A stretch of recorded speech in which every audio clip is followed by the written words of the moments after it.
Hey everyone, thank you for joining us on Saying Into the Intercom. I'm Jim Byron, and co-hosting with me today is Amy Muchko from Happy Medium Review. Hey Amy, thank you for joining us. Thank you for having me today, and nice to be here again. So, It's a pleasure, and this time I don't think I'm going to fall asleep.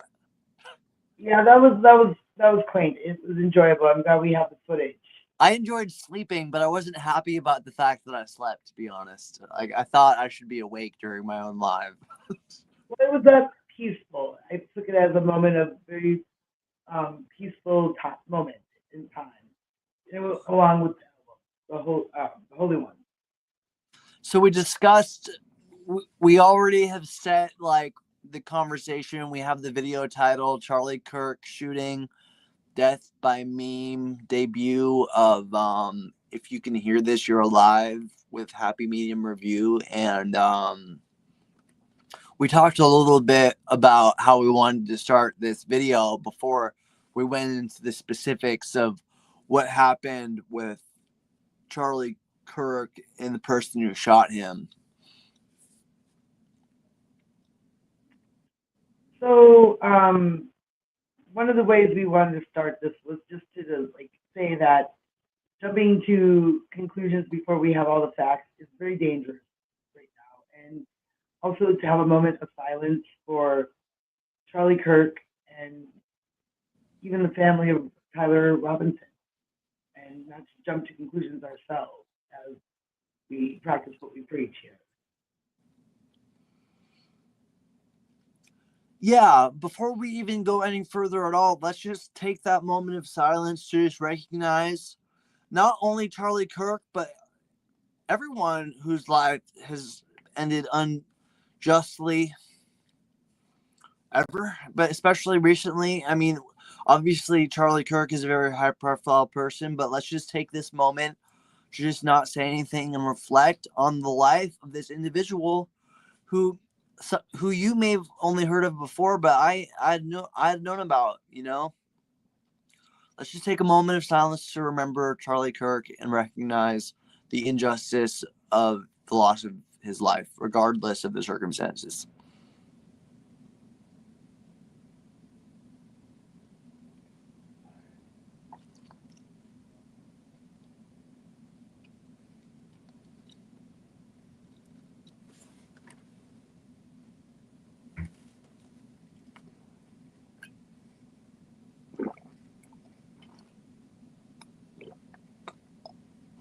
So now, having taken a moment of silence, do we want to talk about some of what's unfolding as a result of this?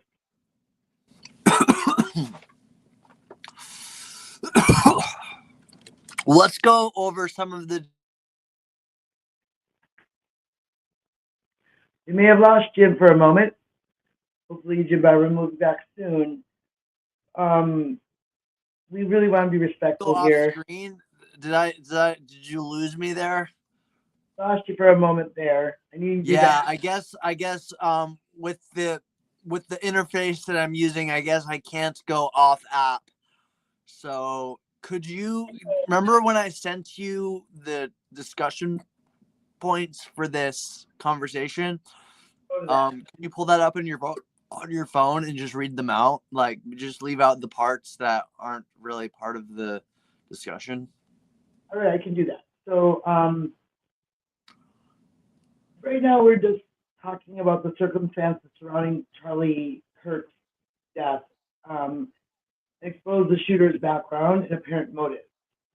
We're also going to talk about the meme-ification of shooting since Luigi Mangione and Death by Meme. And then we want to debut If You Can Hear This, You're Alive. Yeah. It's a song about this occurrence.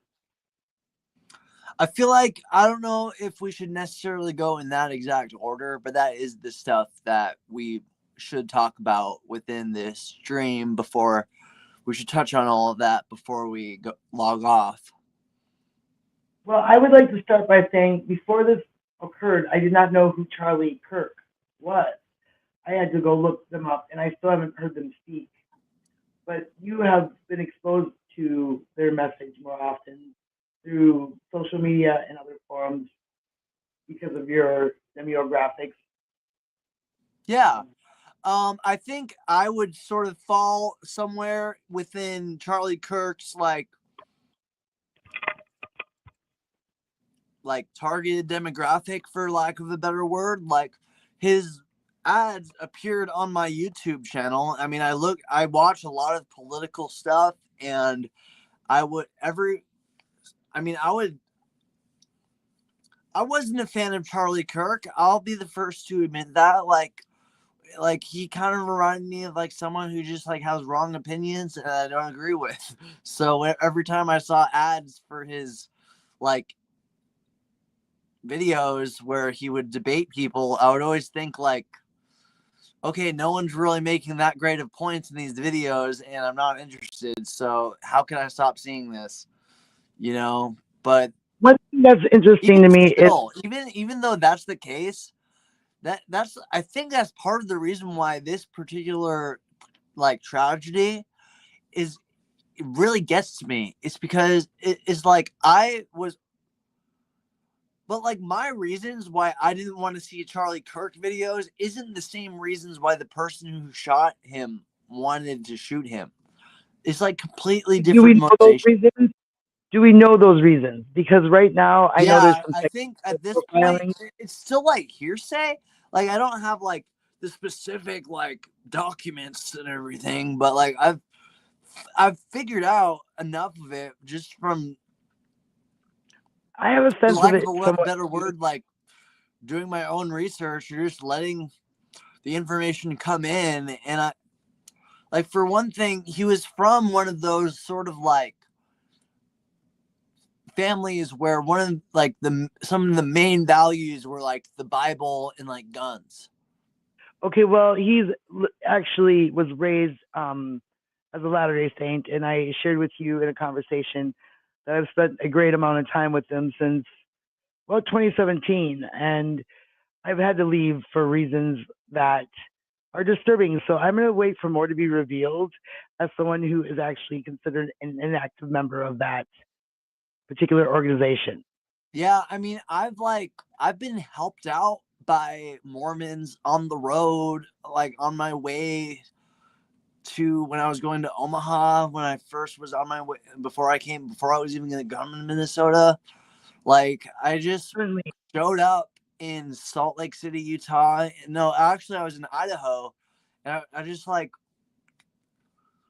I just went into a shop, and this family was like, oh, we know a family who has a business and they'll let you work for them and you can stay with us and you can stay with this family, and they helped invited me their out big very time. Not I don't think it's about like what religion, like what form of Christianity they're bringing on themselves. I think it's more of like the toxic mixture of like scripture and like weaponry, you know. Okay, what about this? There is a very big difference as somebody who converted at some point in time and spent a great amount of time with them. There's a difference between someone who's converted to become a Latter Day Saint and someone who was raised a Latter Day Saint. And this person was raised a Latter Day Saint and doesn't have a lot of time to think for themselves.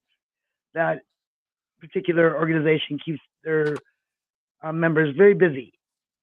They're very proactive in Utah, where like I I, landed in I, Utah in 2015 in Salt Lake City, Utah, and I want to say uh, like it was winter still, and nothing happened. Like Utah was nothing.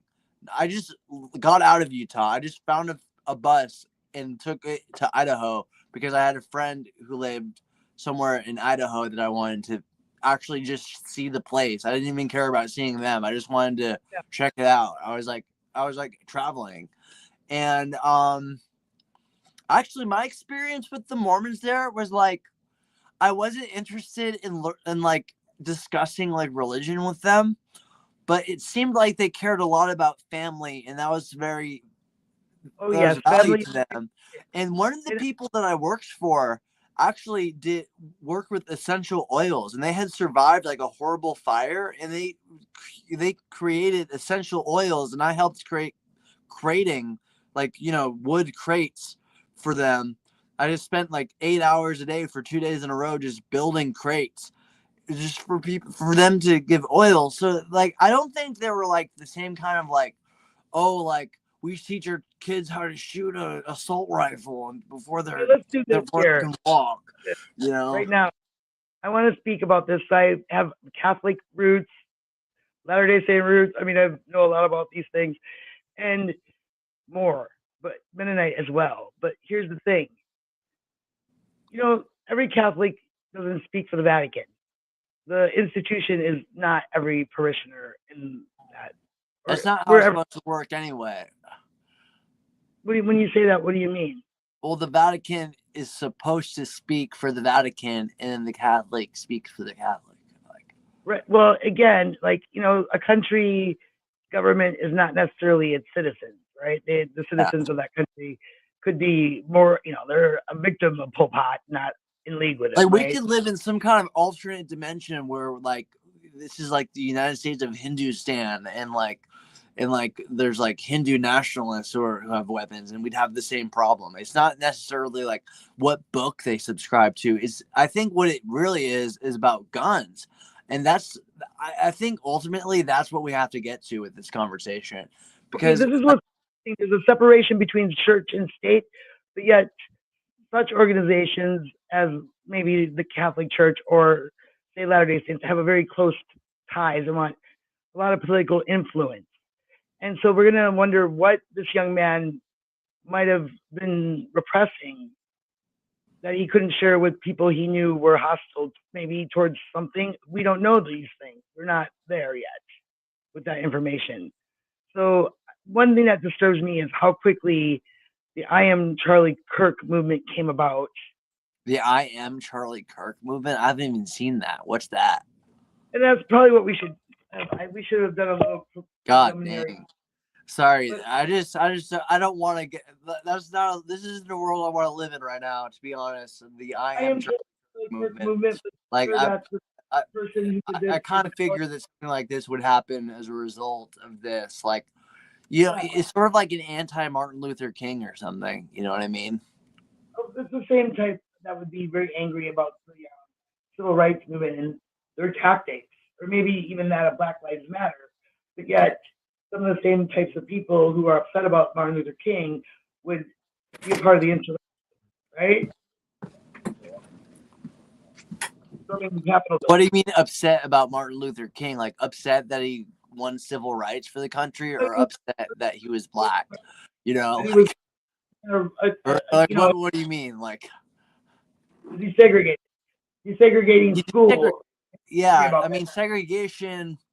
The way the form of segregation that Martin Luther King ended was a really serious movement, probably in the only way you could go the right direction. Like Gandhi, I mean, honestly, it's a passive resistance at that point. For them to consider that not a peaceful protest and take opposition to it, and then we have Malcolm X, who didn't apologize by any means. So there is some spectrum here, and there's variations. And I don't think Charlie Kirk is like much of a Martin Luther King figure, to be honest. I don't think that kind of thing will stick. Comes back to the guns, right? I mean, it could stick that he becomes some kind of thing, but I don't think he's gonna have the same kind of like. I might eat my words. I don't know. I don't really know a whole lot about him. All I know is basically all the stuff that I disagree with that I've heard and what I've seen. And like, I know for one thing that he was like pro-genocide when it comes to Palestinians. So I can't really say that he like lives up to, he's got big shoes to fill if he really wants to be like on the same historic level as Martin Luther King. But I don't think that's what he wanted. He actually didn't like Martin Luther King. But what I'm saying is the people who raised Tyler Robinson would be very angry with the tactics of Malcolm X or Martin Luther King or Gandhi, or even Jesus, to be honest, would be a little too radical for their taste. Yeah, Jesus might piss them off. Right, the real Jesus here. And I know I'm taking that. And so now we're going to go ahead and segue into how that is not truly what Christianity, like when Gandhi said, I love your, why aren't your, Christians like your, I love your Christ, why aren't your Christians like your Christ? Here's the thing, that's Christian nationalism. And I can leave out the word white here, I suppose. Because there's like Cornel West. That's it. I like Cornel West. He's a Christian. Like he's a Christian radical. I mean, there is that. I'm not saying we can't say that doesn't exist because that's Martin Luther King for you, too. I'm a Christian and I've lived with the Jesus radicals, and I told the Jesus radicals we don't need to like add the word radical before the word Jesus. That's just like saying radical. I think it's okay. I think it's okay. I think it sometimes it needs to be said. Just let it be said. I don't know. That's just my opinion. Own it. Just own it. Like, because radical doesn't have to be a bad thing. You know what it means? It like roots. Like it goes down deep in the roots. That's actually what the root of word of radical comes from. Timeless message here. And Jesus said, live by the sword and you die by the sword. Well, in those days, they didn't have our, AR-15s or whatever people are using these days to do these things. But I think you could take those words and apply it to a gun or a bomb as well. I mean, live by the sword, die by the sword. There weren't bombs and guns in 2025 years ago, right? I guess that's what, my song, What's One More Bomb? I guess that's what it is, huh? What did I say? Jesus with a guitar. Like, if, Jesus had to, like, I don't think I should put that in my bio, though. Well, I said it. You can put it in your bio. Well, I just that note.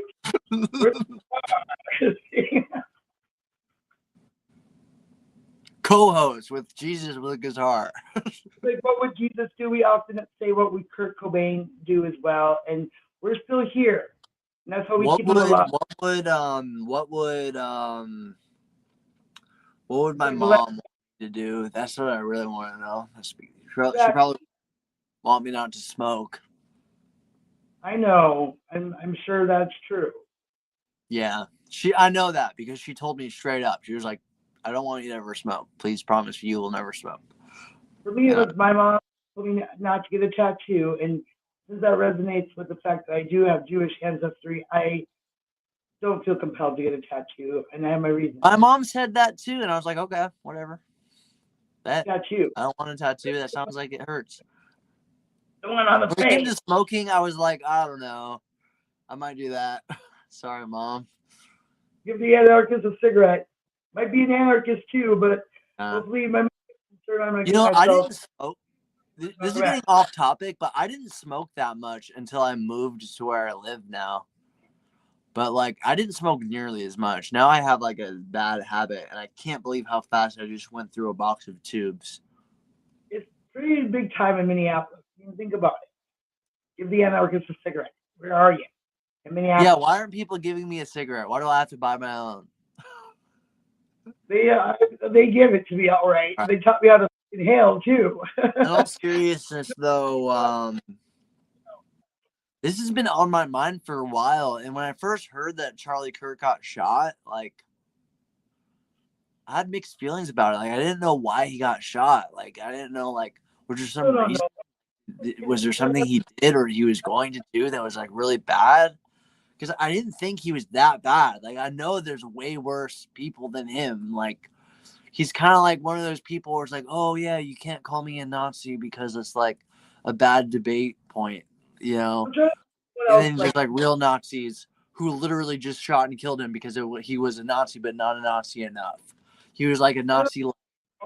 I'm sure, we gave him his moment of silence, but I just want to be straight up. Like, Charlie Kirk's, for lack of a better word, I like to say ideology is a dirty slur, but his ideology was like, it was the kind of thing that the logical conclusion is that like after that comes like Hitler, and I don't know if you know that about him, and that's the vibe I got from watching his videos. And that was the weird thing I felt about that shooting, which is usually like, because like Trump came out and said, "Oh, the leftists, the crazy leftists are out shooting us."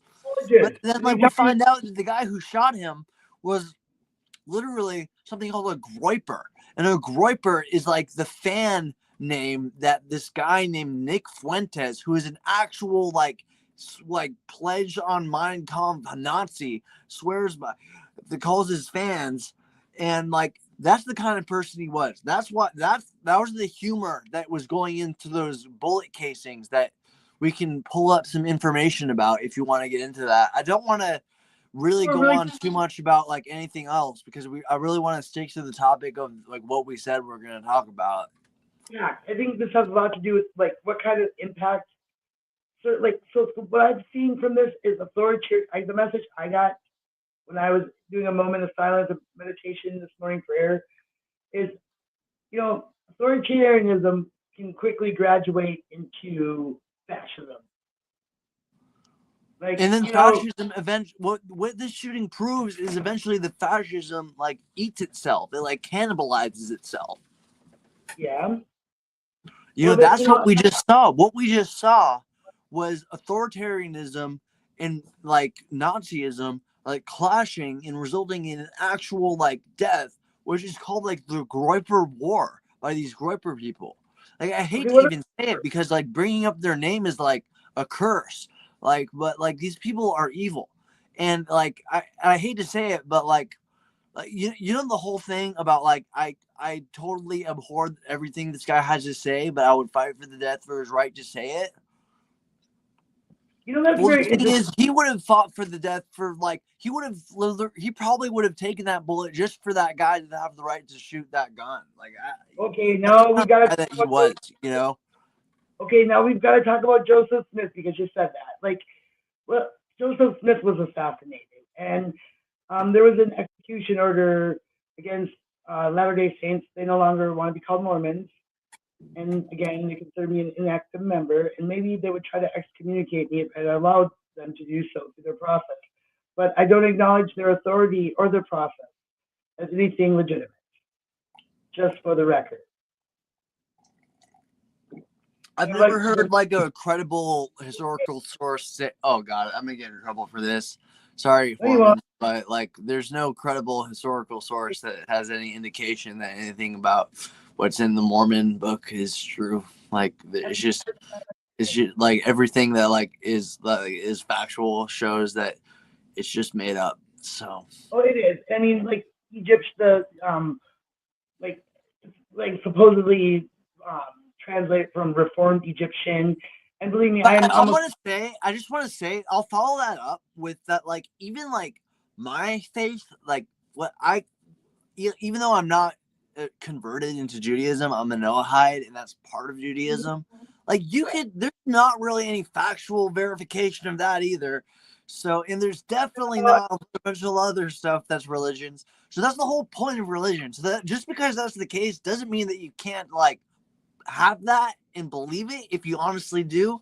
But I'm just saying that we have the whole historical record of the entire time Mormonism has existed. There's no archaeological evidence for the Book of Mormon. So here's the thing. The thing about this is there's like a lot of things in there. And one of the things, I don't know what a griper is, but one of the things that the Book of Mormon teaches constantly is not to mumble, not to grumble, not to gripe.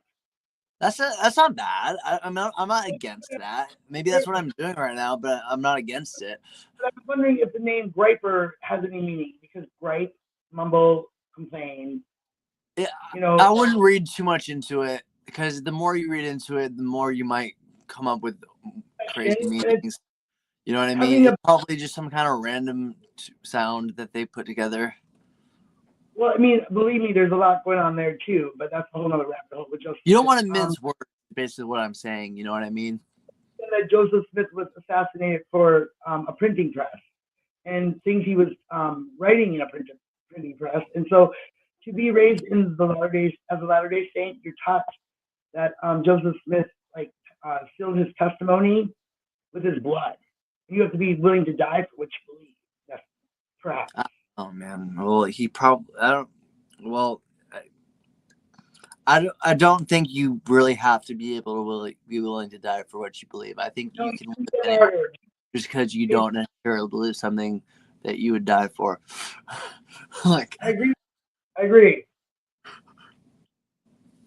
And so, I mean, it just tells you the gravity of how important it is to someone who's raised in that culture, in that church, to be willing to even die for what they yeah. believe.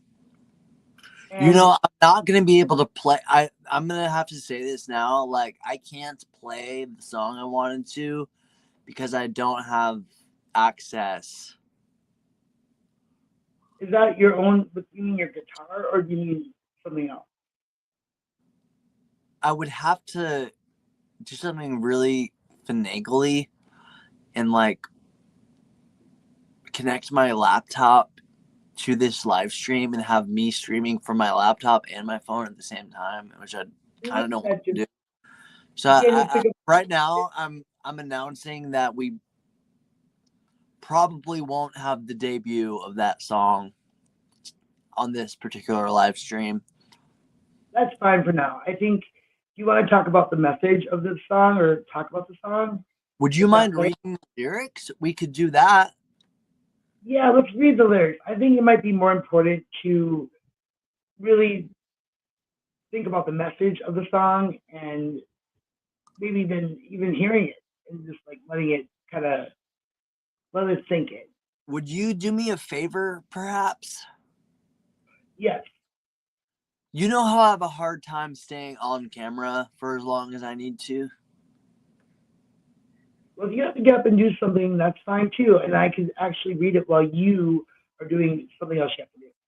I That's how want to this hear you works. read it, but I need to go for a little bit, and I was hoping you could just hold down the fort while I'm gone. I will actually talk a little more about what I was speaking about while you're away, because I do have some expertise in the subject of the Book of Mormon and the Latter-day Saints, in personal experience as well. Just try to tie it in as much as possible to the event that we're talking about. And if you could do any looking up of articles and reading from search.brave.com, that would help. The And what best, would I do? You want to if we talk could about what? bring in new information and actually do active investigating while we're having this live, I think that Sure, would be the best way that we can serve our community. Like, great. To ask some questions and get some answers.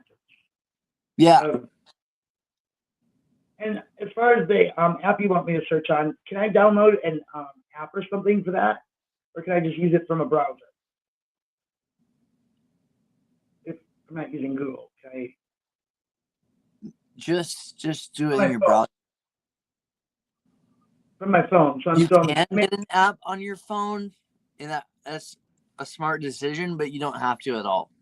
You know what? I can actually try this. I can do. I would say if you're gonna get a new browser, get Ecosia, and then when you have Ecosia, go on search.brave.com. Then you're planting trees while you search.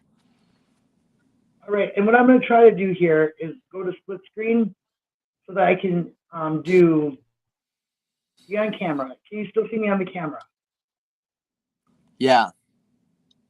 All right. So what I can do is I can use the browser over here while I'm still on camera Okay. as well. I'm gonna get ready, and then we'll have a reading of the lyrics, and then you can discuss the lyrics and tie it into everything. And when I come back, you can fill me in on where we are. Okay. All right. We're going to focus All for right. now on something locomotive. I will do that while you're away. Just let me take a quick break, a small break, and a longer break. They're not, neither is gonna be that long, but like, we're going in for the long haul. So we're on a road trip right now, and the destination is what the fuck is going on? Try to figure that out. And it's like, no messages matched your search. And I wrote, what's the motive? Well, there's nothing yet. And that's the thing. I know the motive. Ask me. Don't look that information up. Look up who is this guy? what did the casing say? Like factual information that anybody could access, not like the secret motives of his, like that's for us to figure out. All right, I got it. I just wonder if there's much discussion about that right now. I would say look up what the king said and look up more about his family. All right. I heard that his mom was taking posts that she wrote on Facebook down, talking about how he was such a promising young active shooter or something, to be hyperbolic. Okay, that's interesting. Yeah, she's starting to take evidence down.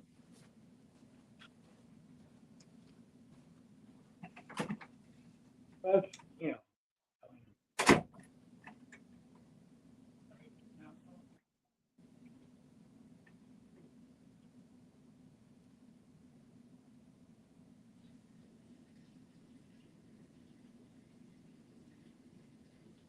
hopefully you all can still see. I am not on the screen. I am now in a search engine looking for more information about Tyler Robinson. And I do want to talk a little bit about the I am Charlie Kirk thing and the knee-jerk reaction to who people believe might have done this and having more information later.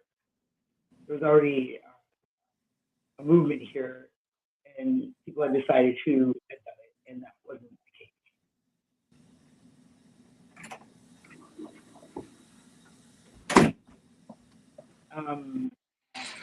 All right, Amy, I'm going to go take my break. I know I said I was going to do a reading, but I want you to actually carry this through, okay? Let's do the reading. You're going to perform the song, not me. So let's do the whole discussion, then end with the song. How about that? We'll do that. And have like a post discussion. Got it. All right, so, I'll be back. All right, Jim will move back, and then we'll read the song is written about this. And right now we are talking about Tyler Robinson, and I haven't really been paying a lot of attention to all the details because I feel like I want to wait to invest that energy into doing all that when we have more answers. So we're not jumping to conclusions. I believe that it's important to quit doing that and start acknowledging what is really going on here, so that more families are not affected by this type of thing happening, and understand how it's happening, where it's coming from. So it's not so much about a motive as it is about understanding and learning from it, and not having to constantly repeat this again and again without learning anything new from each and every time it happens. So one thing I'm reading right now from the New York Post a couple hours ago is that Charlie Kirk suspect Tyler Robinson is not cooperating. And I guess we'll look at that because, they are doing a psychological profile. And from now on in the future, I believe we should be waiting for some answers before we start like hashtags like I am Charlie Kirk. Because there are certain places I went 2 days ago that I won't be going back to now after that hashtag. And some of the rhetoric I heard from people posting those things. So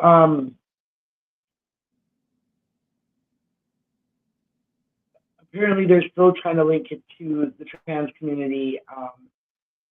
And this headline here in the New York Post says Charlie Kirk, the suspect Tyler Robinson not cooperating with cops.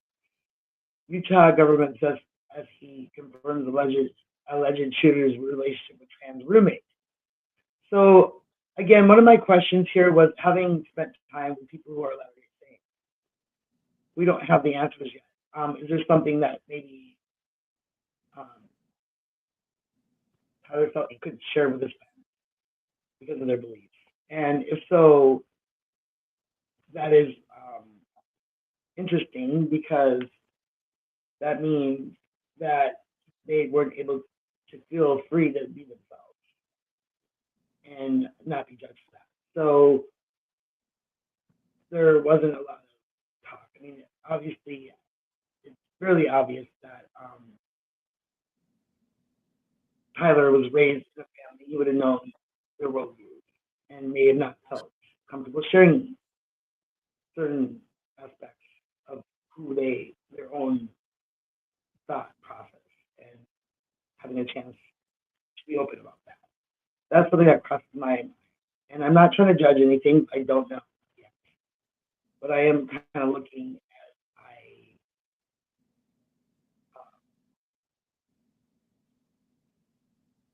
speak about it, since I'm not feeding into everything I hear.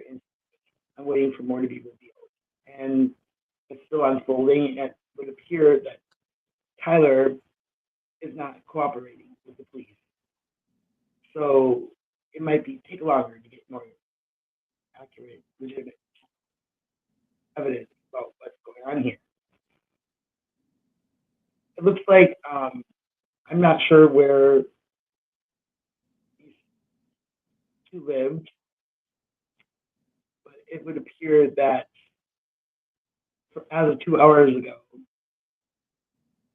something was taken from TikTok, and there's a photo of a person named Lance Twiggs, who was Tyler Robinson's transgender.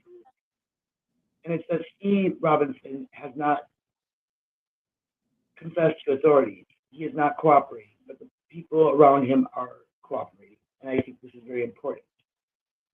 And that is from ABC News this week on Sunday. So another thing I'm seeing here, as it says explore more, is Charlie Kirk assassination suspect had furry fixation, and his transgender boyfriend proclaimed support for Biden on social media. Well, as someone again who has spent some time with Latter-day Saints and has, I think I said earlier in the video, if for what I've said and done in response to their rhetoric, if they could excommunicate me, because I would acknowledge that their process was legitimate, they would certainly move to do so. But I don't have to do that. I don't answer to that institution in any way, shape, or form. And another thing we discussed is authoritarianism leads to fascism, and people are who they are. Or like Frank Zappa said, we are who he is. And no matter how you raise somebody, they have their own mind. And maybe suppressing things that they don't feel free to share when they hear hateful rhetoric every day, and violent rhetoric. The pro-gun culture. This has a lot to do about culture, and the first one for me is I didn't even know who Charlie Kirk was before this happened. So I'm not feeling like I've fed into any hatred towards that person, and I'm not jumping to conclusions either since I've never heard them speak. I don't even know what their voice sounds like. Yeah. Yeah, I mean, for me, it's kind of, I don't know if it's different for me. Well, it is different for me because I've had a parasocial relationship with Charlie Kirk since last decade. And I always thought that he was sort of trying to come off as a respectable version of what Trump was doing. And so it always seemed like the logical conclusion of that was ending up with fascism and Nazism, Yeah. and the extermination of everything I hold dear. So I wasn't a fan. You know what I mean? And it's okay to be okay, I hated Charlie Kirk. And on some level, I was even he got shot, so I'm not gonna have to see his videos. That's not the case. I'm gonna have to now. I'm making a video about it. So, I don't know if that's you feel the that way it goes. That's like karma or something. That's the thing. The guy who shot him thought that I think usually people have some kind of intention where they think they're doing something good for somebody. Usually, even sociopaths think that they're the best, highest ideal. So serving themselves is the best service they could do to anybody. Yeah. But this isn't about whether or not you hated Charlie Kirk. it's not even necessarily about whether or not you hate like guns or anything. What this is about is like, honestly, just like figuring out what's going on. Why I'm gonna does bring it it back like to this? You know, the why do we have this culture? I think it's about guns. I think that's right. ultimately what it's about. Like we have to figure out the situation with like, okay, also I think I've been unfair to the family. Like his dad ultimately did the right thing and turned him in. And from the evidence I've seen, it looks like they have the right guy.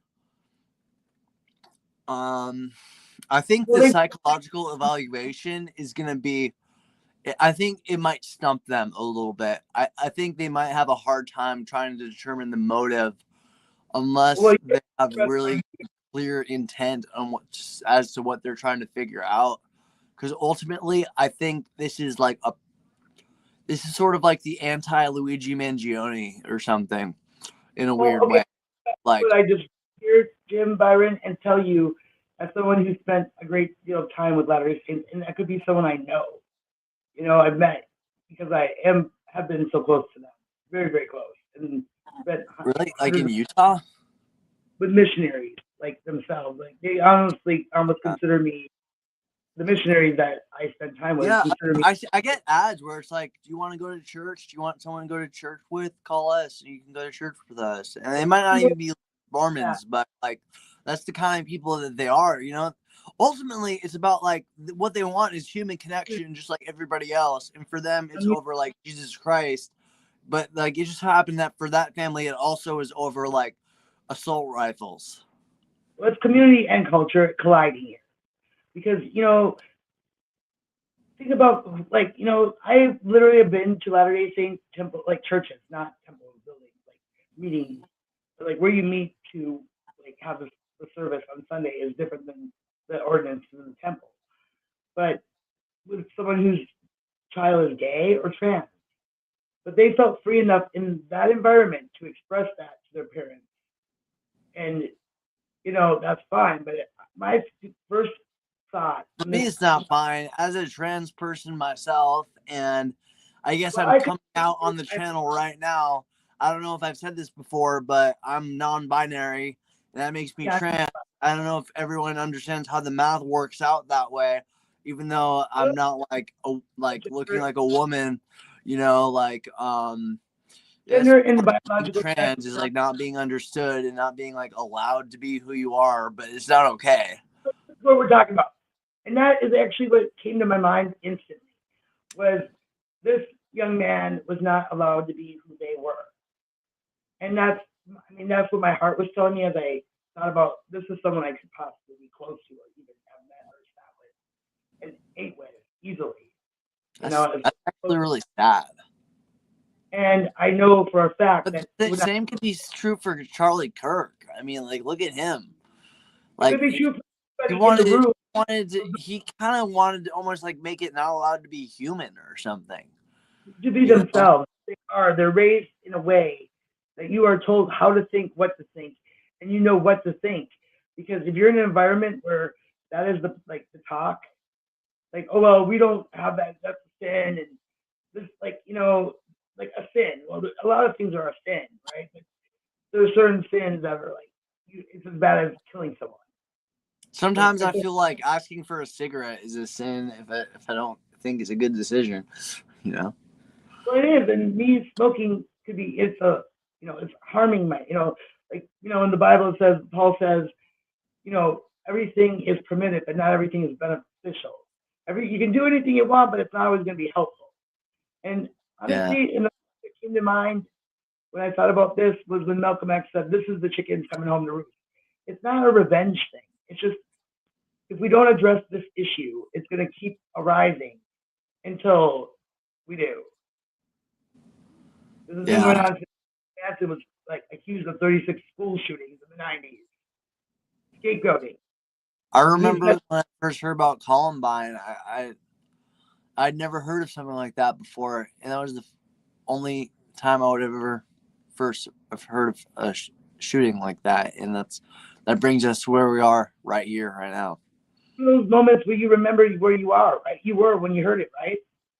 So I was at Ticketmaster selling tickets for Van Morrison probably, or something like that. You know, But when I do you heard, remember where you were when you heard of Parkland? No, probably no, not. Do you remember where you were when you heard of Sandy Hook? At that point, it starts to get a little bit murky, doesn't it?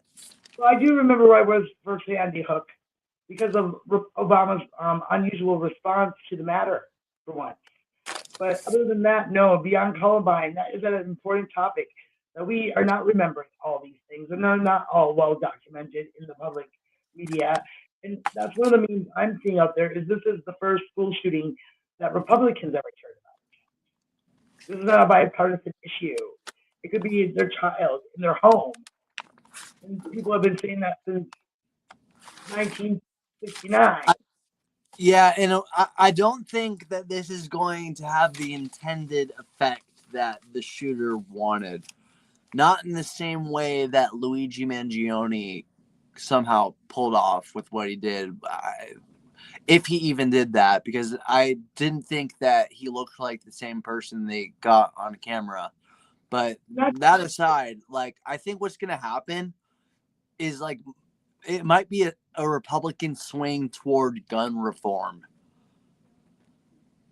which is not what Charlie Kirk would have necessarily advocated for, which goes against Charlie Kirk's morals. He probably would have taken that bullet just for the right of the shooter to shoot it. And I guess I would have Trump, when he would expect taken someone else the right of Charlie Kirk to say what he has to say, like if it's about free speech to people. But when it comes to, like, the right for the shooter to shoot the bullet, I wouldn't take the bullet for that. Unless it was crazy in some situation to jump in the way of it. Well, I mean, when we saw Miracle Ear, Gates, we noticed that that's what Trump expected the people to do. I certainly would have ducked. So they had a. I don't know. I'm not counting on any miracles until I actually see like rainbows in the sky, to be honest. But I don't think that sacrificing my life for Trump's rhetoric is worth my life at all. I don't think so. There are some things I would. I have stuff to do tomorrow. Yeah, Trump's not one of them. I have to stay and move out of the way. Yeah. I'm not going to apologize for it. Trump, can you stop coming up with terrible things to say? Like, it's like when that it's hard to live and die for free speech with you around, man. Like, I'm not going to die for his freedom of speech. That's for damn sure. Yeah, I don't think I'm going to either. I think ultimately I'm going to live longer than And you're gonna live longer. I'm gonna live in the timeline longer after Trump. Probably. First cross. Much younger and much better health than Trump. Even though I too have several mini strokes, as we believe that maybe Trump has stroked out a couple of times and knows damn well. Hopefully, I'll write better songs than Trump wrote. Yeah, and you'll look a lot prettier than Trump will on camera. Yeah, and maybe I'll lay off the all the stuff that Trump did ever. Yeah, like I'll learn from his mistakes, so I don't have to make them. And it would be maybe I wouldn't even have to learn from them. Hopefully, there's a lot of mistakes I don't have to even learn from. I don't want to we're doing those kind of mistakes, especially not when I supposedly am raised as Latter Saint in one of the strictest doctrines. And the other word that comes to mind about this all is dogma. And I really want to write something about that. Dogma. Is that what you said? Dogma? Yeah, dogma. Good old dogma. Yeah. There's a lot of dogma in this doctrine of the Book of Mormon. And yeah. What did we get in the search for information? Well, basically, there's a person now that they had a partner that was transgender, Tyler Robinson. Right. And that person is transgender and a furry as well. You know about furries?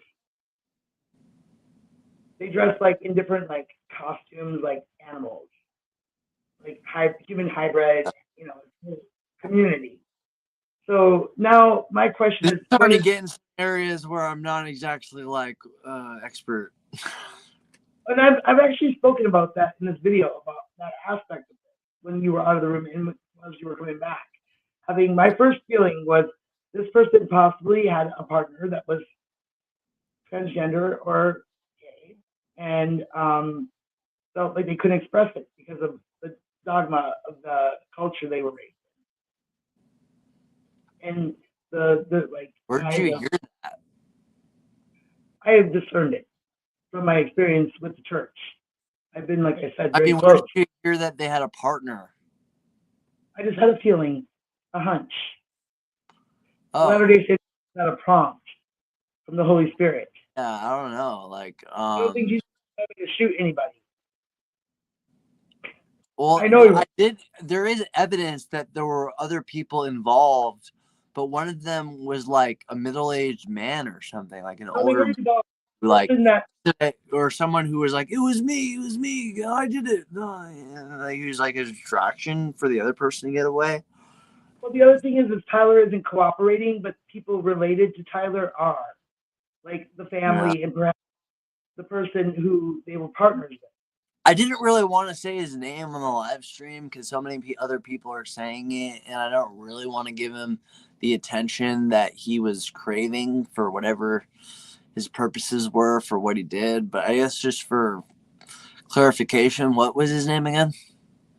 Tyler Robinson, and then there's a new person that they're saying that they're not involved, let's say, but they're the reason they felt this way. Not Charlie, Tyler. So that person is let's see, what's their name? I don't know if you want me to say their name.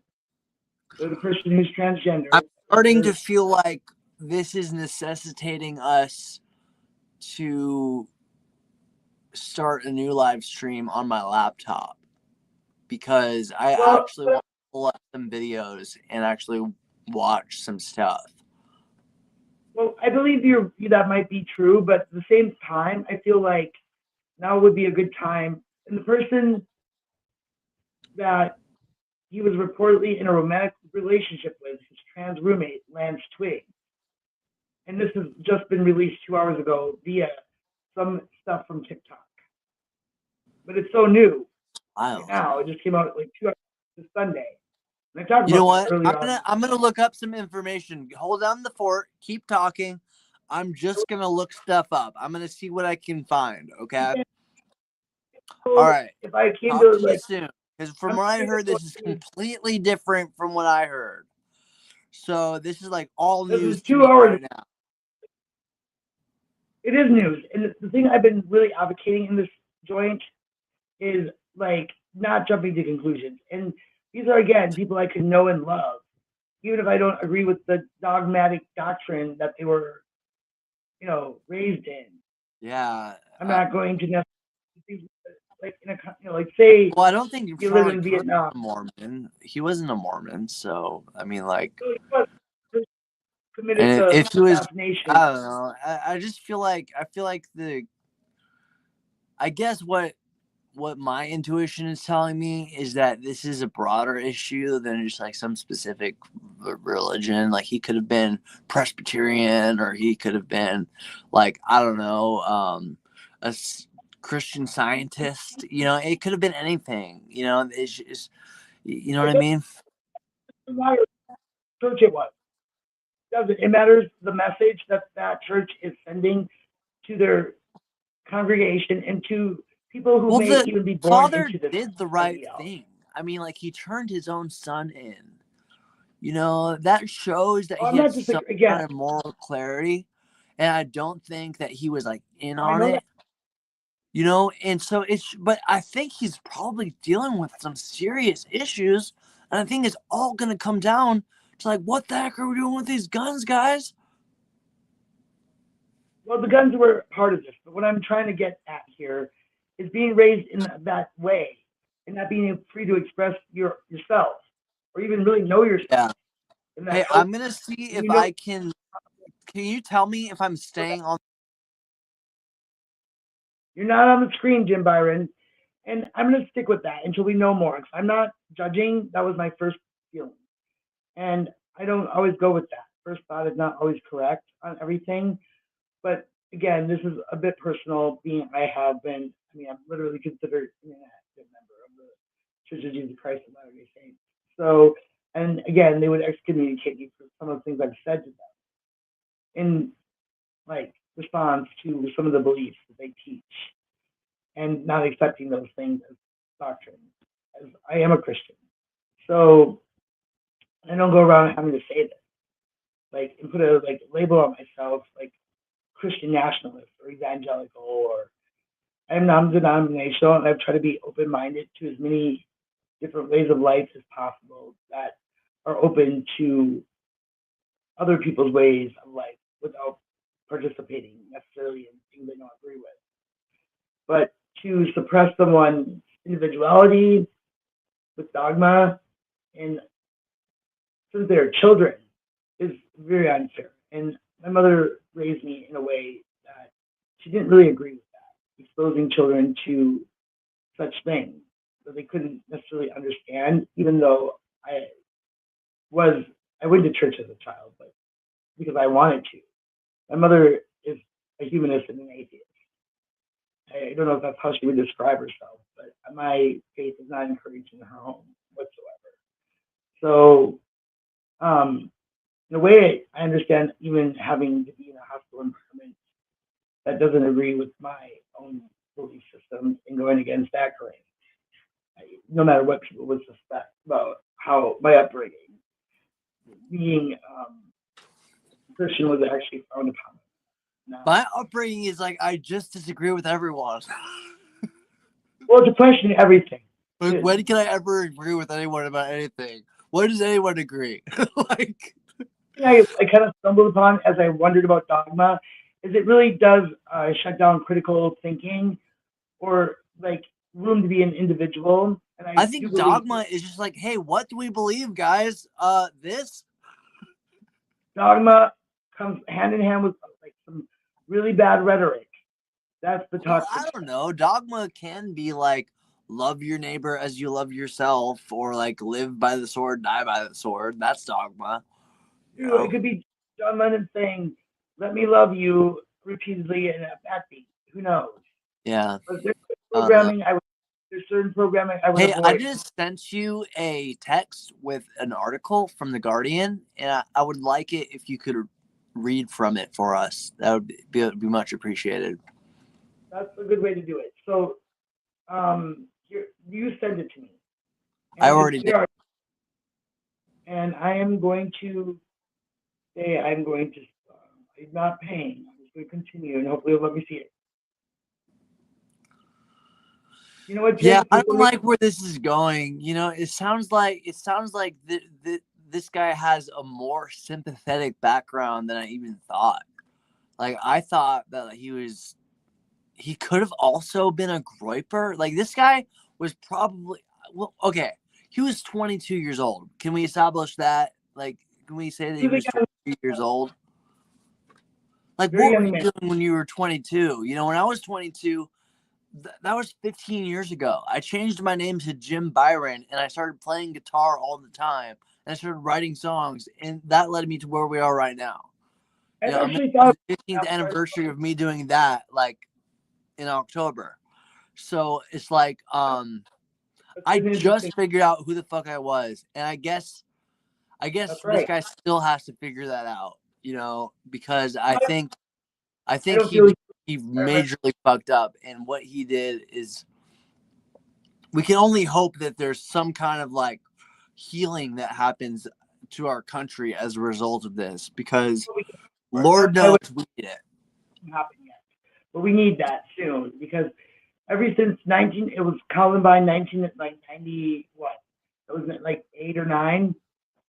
That's a long time. Huh? I remember Columbine. It was 1999. I was 12 or 11. Right. I wasn't even 12 yet. 4 years old, apparently.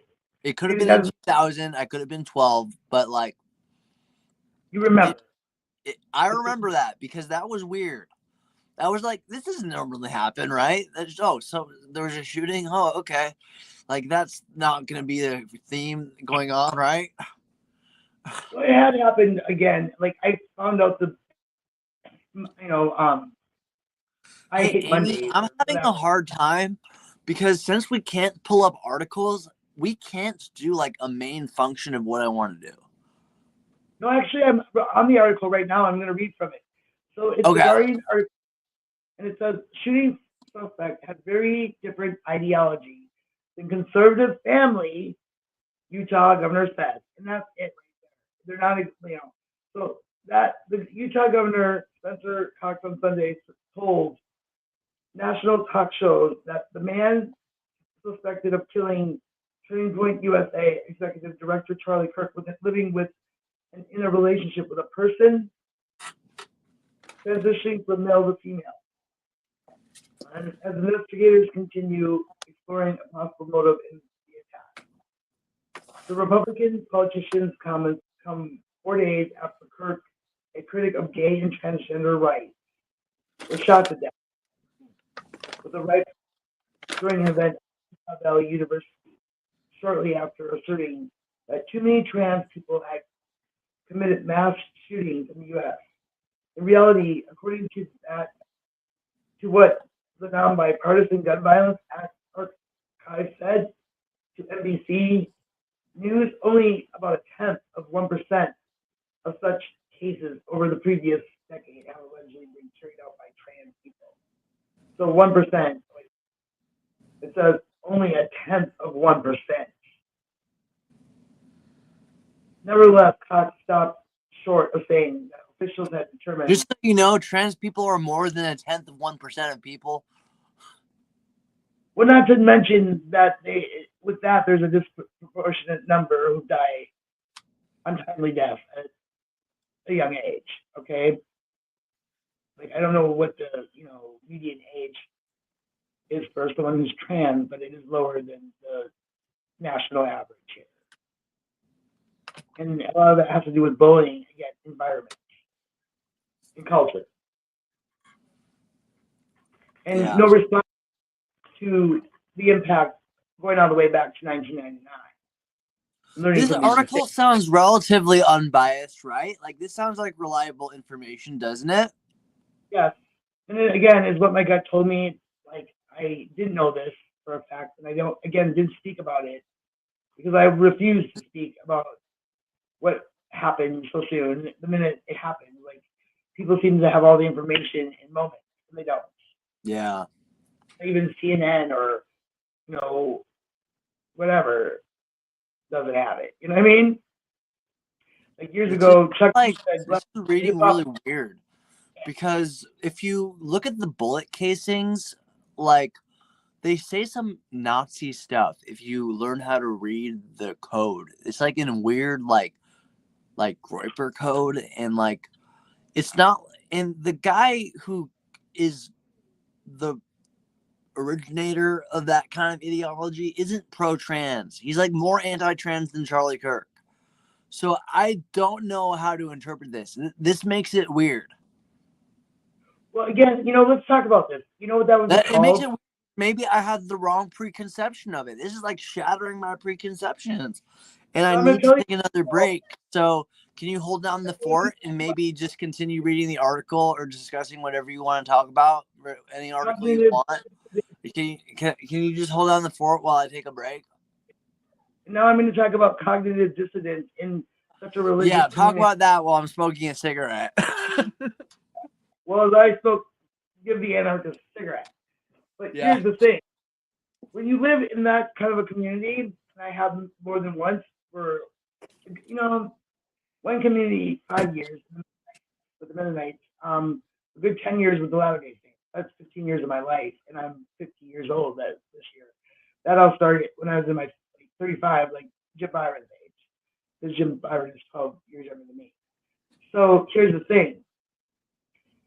You get cognitive dissonance when you belong to a cult. And I'm going to go ahead and call it a cult because it is. And you may have your own ideas. But when you're told you're going to burn in hell for thinking such things, and that people like Trump are going to heaven, you get really confused. Because, it doesn't add up. None of that adds up. And I don't know how it comes out in the wash. And it doesn't. It doesn't. It doesn't work out like that. So I'm going to leave it at that. The last time I visited Latter-day Saints here, and I was part of a confirmation and a baptism.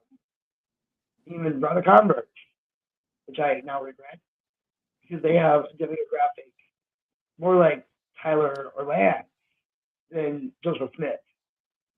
And they said all black people want to be victims. One of the members who was secretly doing things that she wouldn't be allowed to be in the temple doing, but was being dishonest. And at that moment, that was in November, around November, I decided I'm not doing anything for performance or to people please or impress anyone. But then that's the kind of thing you would get excommunicated or shunned from about internally. And that's just a matter of fact. And it doesn't matter if you take ownership of it or not and blame people and tell them they want to be victims. That's hateful rhetoric. I would say come over here and try to make me a victim and find out if I want to be one. You're going to find out quite differently if that were to happen. And that is not a threat or a challenge to some idiot to come and try it. And I will tell the police I have to do the job. And if I can do it quicker, then I will have to. But, we're not here to live in fear. And the Bible teaches that perfect love casts out fear. And I would love to talk about that. So why should anyone be afraid to be who they were born? And again, one of the things we mentioned was the I Am Charlie Kirk movement. I haven't really talked about that yet because it died down the minute it wasn't exactly what we thought it was. And it seems like people are still grasping at straws to find some other scapegoat and taking responsibility for their own ideology and what they're teaching, not only society, but their children, our society. That's the whole thing. We also talked about how, why would we jump out of the way of a bullet for someone much older than us? And like that lady saying, oh, well, everyone died. But, sequentially speaking, he would be first to go since she's much older than me or Tim or Tyler or Lance, so that's kind of how it works. There's like, a Chinese proverb that's like father, son, grandson. That's the order you go in if you're living a blessed life, not you murder your child children need to murder themselves because they're raised in an ideology that doesn't agree with us. Much different than theirs. And you tell them they're going to burn to hell for that because it's so, or not necessarily in a lot of these states, like you don't teach that actually, but go into some kind of like purgatory where, the missionaries are going to have to rescue on the other side. No. And then meanwhile, we see what Trump is doing. So there's your cognitive dissonance. To be raised in an environment that's so staunch and strict and, depending on where you are in the world here, in the country, we're not the whole world. Whether your state is more conservative and Second Amendment rights. No one is opposing your Second Amendment rights. I mean, that wasn't the issue for Tyler. It was an issue for Charlie. Well, so what was Tyler's issue? And what did, this assassination achieve? Because one of the things, I'm not really sure what the gripers are. That's another rabbit hole I'll try to explore as, time marches by and we but more about this isn't going to necessarily help us solve the ultimate problem if we don't use the information wisely. Again, 1999. A lot of answers to any violence. 2025 years. I mean, I've heard people say that. What did you find out from the article that we didn't already know before? Nothing. There's really nothing more to understand besides, again, but no, I guess my concern is what is the response to this information? I'm gonna find the bullet casings. I'm gonna try to find like the information about the bullet casings because I think that's really important. I really wanted to touch on that before we end the live. Yeah, why don't you find I do want to transition to my laptop so we can pull articles onto the screen or maybe take a break, to be Yeah, honest. we can But take a bathroom break, maybe get a little snack, and then do more extensive. I'm gonna do another search. I'm probably gonna go. It's gonna look like I'm going offline, but I'm just gonna be searching for the information, and I'll send it to you. Okay. With my own view. And again, I'm going to let you know, Latter-day Saints, I have enough respect for you and a love for you that I call you Latter-day Saints and not Mormons. I was at the General Conference when that changed. But when you tell me when I come to your church and do everything right, righter than the woman who was judging me and lying about who she is, she told me I want to be a victim, hell no, I'm not coming back to your church or to your LNO or wherever you're saying I am Charlie Kirk before you know all the facts. And your kid could be Tyler Robinson as well. Just remember that. And it's not a punishment to them or you, but to be born in a culture that is so intolerant, this is like where the country's going. No, we're not. Like today, I decided not to feel angry towards everybody that might have gone to church today when I went to the buffet. So I am a Christian myself. And an elderly couple bought me my buffet, and I didn't even know it. I couldn't even tell you which family it was, which couple it was. And not only that, but I sat next to a table, a huge table full of migrant workers in Cadillac, Michigan. And that's what's going on here today. I am Charlie Kirk. And you can sit in the woods and talk crap with your gun. Or you can sit next to a migrant worker who's picking your blueberries. And then here they're working in a timber yard. I even found out where they have their migrant camp, and that's the McBain.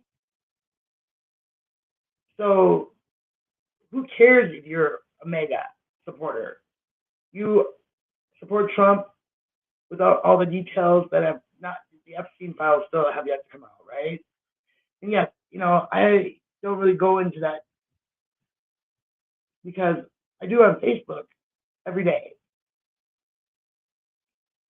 because it matters. And again, these things are going to continue to happen as long as people want to bury their head in the sand and keep looking for a scapegoat. Biden is not in office anymore.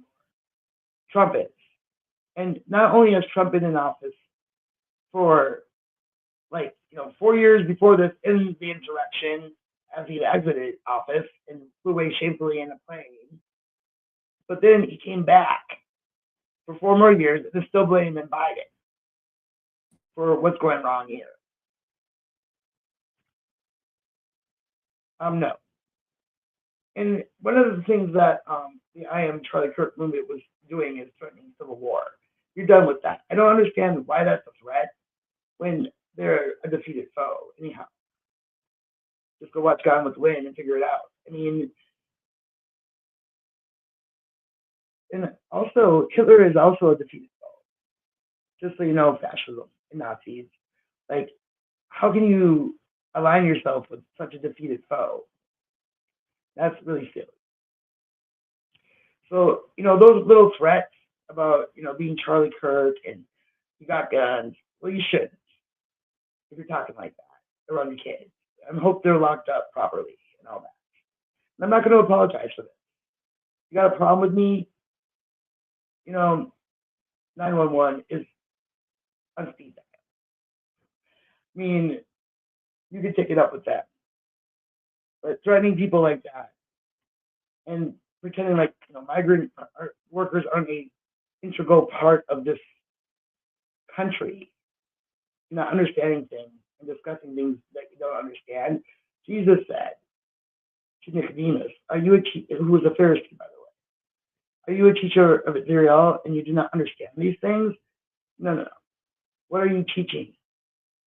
Because I am reading the Bible, thanks to Luther,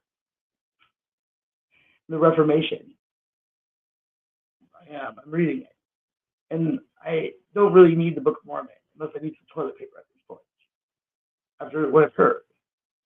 And there's nothing against the people who attend these services, but you're not pointing the fingers over here like that. You're going to take some responsibility this time, whether you like it or not. And that's it. And as far as if your children don't feel safe to come out and be who they are, that's a problem that you create in an environment that isn't suitable for everyone. And I know that's a lot, but it's true.